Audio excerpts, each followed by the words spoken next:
Welcome to Sri atrocity channel.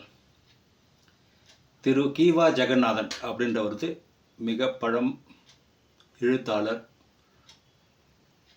கவிஞர், புலவர் என்று பல பட்டங்களுக்கு தகுதியானவர். அவரது சில நகைச்சுவை துணுக்குகளை உங்களது பார்வைக்கு வைக்கிறேன். திரு ஜெகநாதன் அவர்களை ஒரு சமையலில் ஒருத்தர் பரிமாறிட்டு இருக்கும்போது கேட்டிருக்காரு, உங்களுக்கு பூரி பிடிக்குமான்னு. அதுக்கு திரு ஜெகநாதன் அவரை சொன்னாராம், ஜெகநாதனுக்கு எப்படி பூரி பிடிக்காமல் இருக்கும் என்று. பூரி என்ற ஒரு இடத்தில் ஜெகநாதன் என்ற ஒரு கடவுள் இருப்பதை மனதில் வைத்துக்கொண்டு இவ்வாறு ஸ்லேயாக கூறினார். ஒரு கல்யாண வீட்டில் திரு ஜெகநாதன் அவர்கள் சாப்பிட்டு கிளம்பும்போது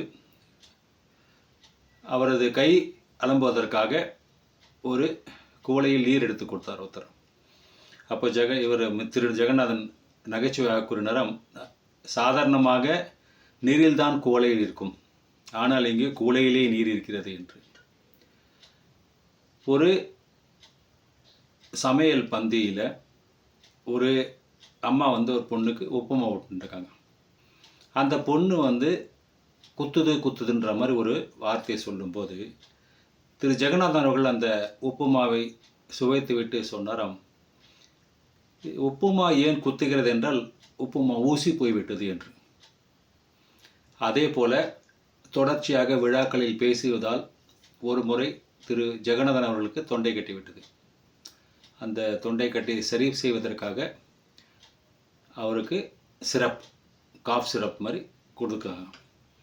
அப்போது திரு ஜெகநாதன் அவர்கள் நகைச்சுவையாக கூறினாராம், இதைத்தான் கற்றோருக்கு சென்ற இடமெல்லாம் சிறப்பு என்று. உங்களுக்கு இந்த வீடியோ பிடிச்சிருக்குன்னு நினைக்கிறேன். பிடிச்சிருந்தா லைக் பண்ணுங்கள், கமெண்ட் பண்ணுங்கள், மறக்காமல் இந்த சேனலை சப்ஸ்கிரைப் பண்ணுங்கள். தேங்க்யூ.